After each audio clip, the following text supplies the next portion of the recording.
ಇನ್ನು ಅಜಾತಶತ್ರು ಪದ್ಮವಿಭೂಷಣ ಮಾಜಿ ಸಿಎಂ ಕರ್ನಾಟಕದ ಮಾಜಿ ಮುಖ್ಯಮಂತ್ರಿ ಎಸ್ ಎಂ ಕೃಷ್ಣ ಪಂಚಭೂತಗಳಲ್ಲಿ ಲೀನರಾಗಿದ್ದಾರೆ. ತುಂಬು ಜೀವನ ನಡೆಸಿದ್ರು. 92 ವರ್ಷ ಕರ್ನಾಟಕದ ಕಣ್ಮಣಿಯಾದರು. ಇನ್ನು ಈ ಕೃಷ್ಣ ಕೇವಲ ನೆನಪು ಮಾತ್ರ. ಜನಮೆಚ್ಚಿದ ನಾಯಕನಿಗೆ ಸಕಲ ಸರ್ಕಾರಿ ಗೌರವಗಳೊಂದಿಗೆ ಬಹಳ ಗೌರವದಿಂದ ಅವರನ್ನು ಬೀಳ್ಕೊಡಲಾಯಿತು. ಕಣ್ಣೀರ ವಿದಾಯ ಹೇಳಲಾಯಿತು. ರಿಪೋರ್ಟ್.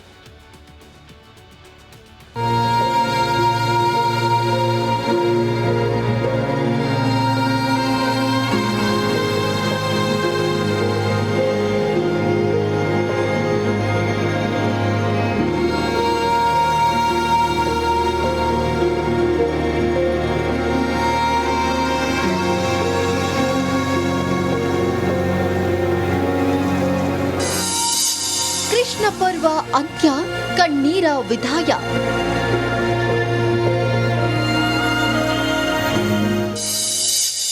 ಪಂಚಭೂತಗಳಲ್ಲಿ S M Krishna ಲೀನ.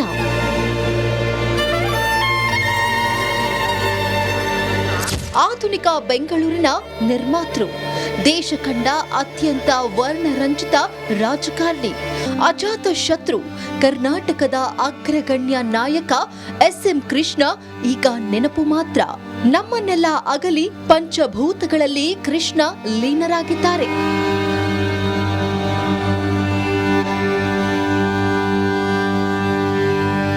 ವಯೋಸಹಜ ಕಾಯಿಲೆಯಿಂದ ಬಳಲುತ್ತಿದ್ದ ಮಾಜಿ ಸಿಎಂ ಎಸ್ ಎಂ ಕೃಷ್ಣ ನಿನ್ನೆ ಇಹಲೋಕವನ್ನ ತ್ಯಜಿಸಿದ್ರು. ಇಂದು ಬೆಳಗ್ಗೆ ಬೆಂಗಳೂರಿನ ನಿವಾಸದಿಂದ ರಸ್ತೆ ಮಾರ್ಗವಾಗಿ ಸೋಮನಹಳ್ಳಿಗೆ ಕೃಷ್ಣ ಪಾರ್ಥಿವ ಶರೀರ ತರಲಾಯಿತು. ಈ ವೇಳೆ ರಸ್ತೆ ಇಕ್ಕೆಲಗಳಲ್ಲಿ ನಿಂತು ಜನ ನೆಚ್ಚಿನ ನಾಯಕನಿಗೆ ಅಂತಿಮ ನಮನ ಸಲ್ಲಿಸಿದ್ರು.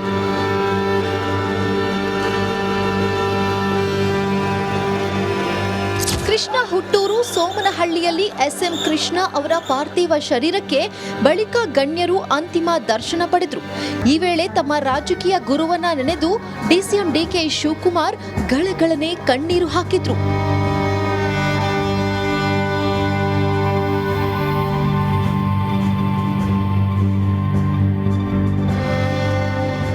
ಭಾನುಪ್ರಕಾಶ್ ಶರ್ಮಾ ನೇತೃತ್ವದಲ್ಲಿ ಒಕ್ಕಲಿಗ ಸಂಪ್ರದಾಯದಂತೆ ವೇದ ಪುರಾಣಗಳ ಮೂಲಕ ಅಂತಿಮ ಸಂಸ್ಕಾರದ ವಿಧಿವಿಧಾನಗಳನ್ನು ನೆರವೇರಿಸಲಾಯಿತು. ಜೊತೆಗೆ ಸಕಲ ಸರ್ಕಾರಿ ಗೌರವಗಳ ಮೂಲಕ ಹಿರಿಯ ಮುತ್ಸದಿಯ ಅಂತ್ಯಕ್ರಿಯೆ ನಡೆಸಲಾಯಿತು.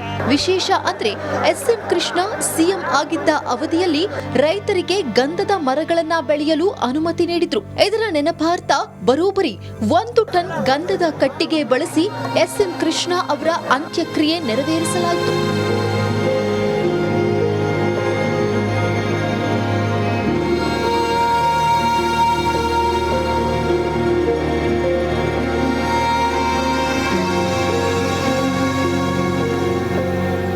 ಎಸ್ ಎಂ ಕೃಷ್ಣ ಅವರ ಮೊಮ್ಮಗ ಅಮರ್ತ್ಯ ಸಿದ್ಧಾರ್ಥ್ ಅಗ್ನಿ ಸ್ಪರ್ಶ ಮಾಡಿದ್ರು. ಈ ಮೂಲಕ ಕರ್ನಾಟಕದ ಕಣ್ಮಣಿ ಪಂಚಭೂತಗಳಲ್ಲಿ ಲೀನರಾದ್ರು. Bureau report, Republic Kannada.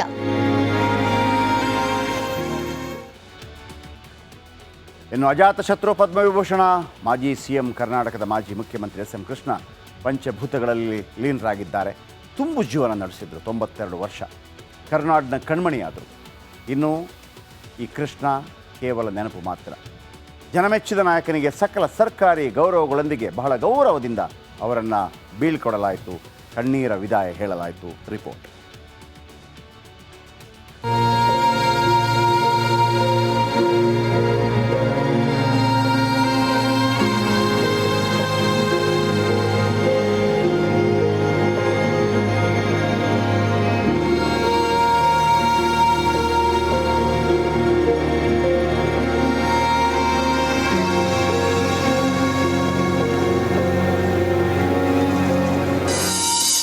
Krishna ಪರ್ವ ಅಂತ್ಯ, ಕಣ್ಣೀರ ವಿದಾಯ.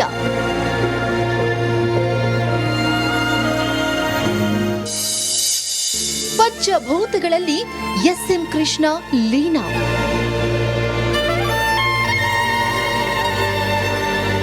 ಆಧುನಿಕ ಬೆಂಗಳೂರಿನ ನಿರ್ಮಾತೃ, ದೇಶ ಕಂಡ ಅತ್ಯಂತ ವರ್ಣರಂಜಿತ ರಾಜಕಾರಣಿ, ಅಜಾತ ಶತ್ರು, ಕರ್ನಾಟಕದ ಅಗ್ರಗಣ್ಯ ನಾಯಕ ಎಸ್ಎಂ ಕೃಷ್ಣ ಈಗ ನೆನಪು ಮಾತ್ರ. ನಮ್ಮನ್ನೆಲ್ಲ ಅಗಲಿ ಪಂಚಭೂತಗಳಲ್ಲಿ ಕೃಷ್ಣ ಲೀನರಾಗಿದ್ದಾರೆ.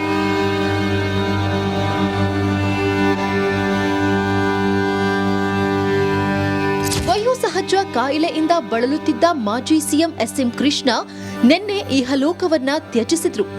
ಇಂದು ಬೆಳಗ್ಗೆ ಬೆಂಗಳೂರಿನ ನಿವಾಸದಿಂದ ರಸ್ತೆ ಮಾರ್ಗವಾಗಿ ಸೋಮನಹಳ್ಳಿಗೆ ಕೃಷ್ಣ ಪಾರ್ಥಿವ ಶರೀರ ತರಲಾಯಿತು. ಈ ವೇಳೆ ರಸ್ತೆ ಇಕ್ಕೆಲಗಳಲ್ಲಿ ನಿಂತು ಜನ ನೆಚ್ಚಿನ ನಾಯಕನಿಗೆ ಅಂತಿಮ ನಮನ ಸಲ್ಲಿಸಿದ್ರು.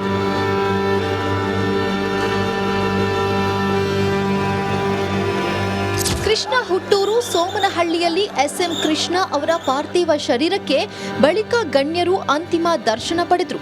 ಈ ವೇಳೆ ತಮ್ಮ ರಾಜಕೀಯ ಗುರುವನ್ನ ನೆನೆದು ಡಿಸಿಎಂ ಡಿಕೆ ಶಿವಕುಮಾರ್ ಗಳಗಳನೆ ಕಣ್ಣೀರು ಹಾಕಿದ್ರು.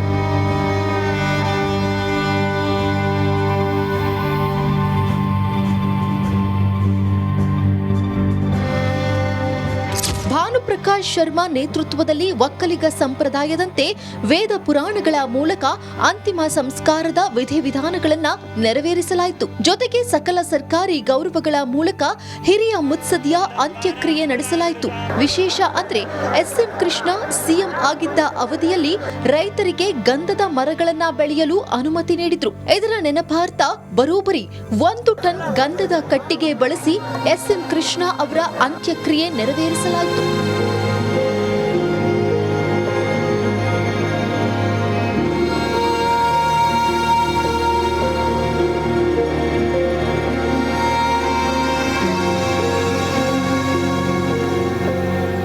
ಎಸ್ಎಂ ಕೃಷ್ಣ ಅವರ ಮೊಮ್ಮಗ ಅಮರ್ತ್ಯ ಸಿದ್ಧಾರ್ಥ್ ಅಗ್ನಿ ಸ್ಪರ್ಶ ಮಾಡಿದ್ರು. ಈ ಮೂಲಕ ಕರ್ನಾಟಕದ ಕಣ್ಮಣಿ ಪಂಚಭೂತಗಳಲ್ಲಿ ಲೀನರಾದ್ರು.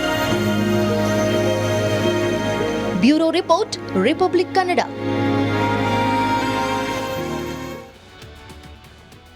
ಇನ್ನು ಅಜಾತಶತ್ರು ಪದ್ಮವಿಭೂಷಣ ಮಾಜಿ ಸಿಎಂ ಕರ್ನಾಟಕದ ಮಾಜಿ ಮುಖ್ಯಮಂತ್ರಿ ಎಸ್ಎಂ ಕೃಷ್ಣ ಪಂಚಭೂತಗಳಲ್ಲಿ ಲೀನರಾಗಿದ್ದಾರೆ. ತುಂಬು ಜೀವನ ನಡೆಸಿದ್ರು. 92 ವರ್ಷ ಕರ್ನಾಟಕದ ಕಣ್ಮಣಿಯಾದರು. ಇನ್ನು ಈ ಕೃಷ್ಣ ಕೇವಲ ನೆನಪು ಮಾತ್ರ. ಜನಮೆಚ್ಚಿದ ನಾಯಕನಿಗೆ ಸಕಲ ಸರ್ಕಾರಿ ಗೌರವಗಳೊಂದಿಗೆ ಬಹಳ ಗೌರವದಿಂದ ಅವರನ್ನು ಬೀಳ್ಕೊಡಲಾಯಿತು. ಕಣ್ಣೀರ ವಿದಾಯ ಹೇಳಲಾಯಿತು. ರಿಪೋರ್ಟ್.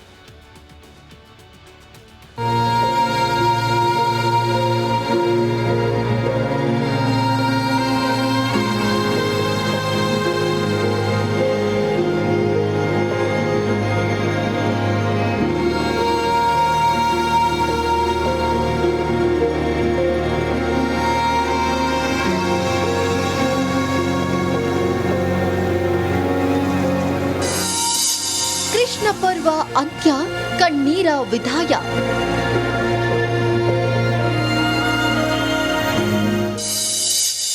ಪಂಚಭೂತಗಳಲ್ಲಿ ಎಸ್ಎಂ ಕೃಷ್ಣ ಲೀನ.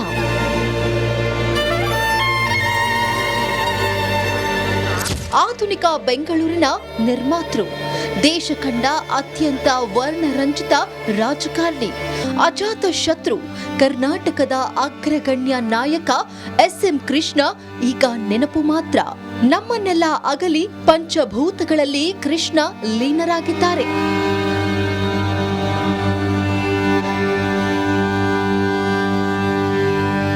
ವಯೋಸಹಜ ಕಾಯಿಲೆಯಿಂದ ಬಳಲುತ್ತಿದ್ದ ಮಾಜಿ ಸಿಎಂ ಎಸ್ಎಂ ಕೃಷ್ಣ ನಿನ್ನೆ ಇಹಲೋಕವನ್ನ ತ್ಯಜಿಸಿದ್ರು. ಇಂದು ಬೆಳಗ್ಗೆ ಬೆಂಗಳೂರಿನ ನಿವಾಸದಿಂದ ರಸ್ತೆ ಮಾರ್ಗವಾಗಿ ಸೋಮನಹಳ್ಳಿಗೆ ಕೃಷ್ಣ ಪಾರ್ಥಿವ ಶರೀರ ತರಲಾಯಿತು. ಈ ವೇಳೆ ರಸ್ತೆ ಇಕ್ಕೆಲಗಳಲ್ಲಿ ನಿಂತು ಜನ ನೆಚ್ಚಿನ ನಾಯಕನಿಗೆ ಅಂತಿಮ ನಮನ ಸಲ್ಲಿಸಿದ್ರು.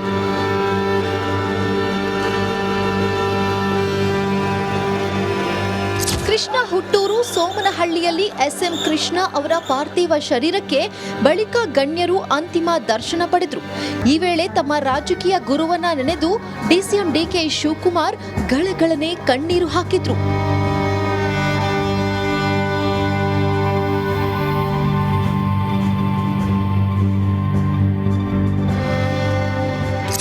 ಭಾನುಪ್ರಕಾಶ್ ಶರ್ಮಾ ನೇತೃತ್ವದಲ್ಲಿ ಒಕ್ಕಲಿಗ ಸಂಪ್ರದಾಯದಂತೆ ವೇದ ಪುರಾಣಗಳ ಮೂಲಕ ಅಂತಿಮ ಸಂಸ್ಕಾರದ ವಿಧಿವಿಧಾನಗಳನ್ನ ನೆರವೇರಿಸಲಾಯಿತು. ಜೊತೆಗೆ ಸಕಲ ಸರ್ಕಾರಿ ಗೌರವಗಳ ಮೂಲಕ ಹಿರಿಯ ಮುತ್ಸದ್ದಿಯ ಅಂತ್ಯಕ್ರಿಯೆ ನಡೆಸಲಾಯಿತು.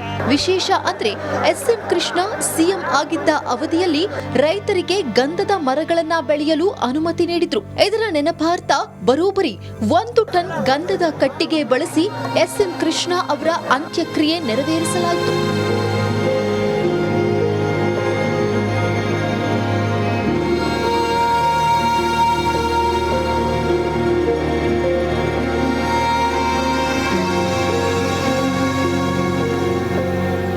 ಎಸ್ಎಂ ಕೃಷ್ಣ ಅವರ ಮೊಮ್ಮಗ ಅಮರ್ತ್ಯ ಸಿದ್ಧಾರ್ಥ್ ಅಗ್ನಿ ಸ್ಪರ್ಶ ಮಾಡಿದ್ರು. ಈ ಮೂಲಕ ಕರ್ನಾಟಕದ ಕಣ್ಮಣಿ ಪಂಚಭೂತಗಳಲ್ಲಿ ಲೀನರಾದ್ರು. Bureau report, Republic Kannada.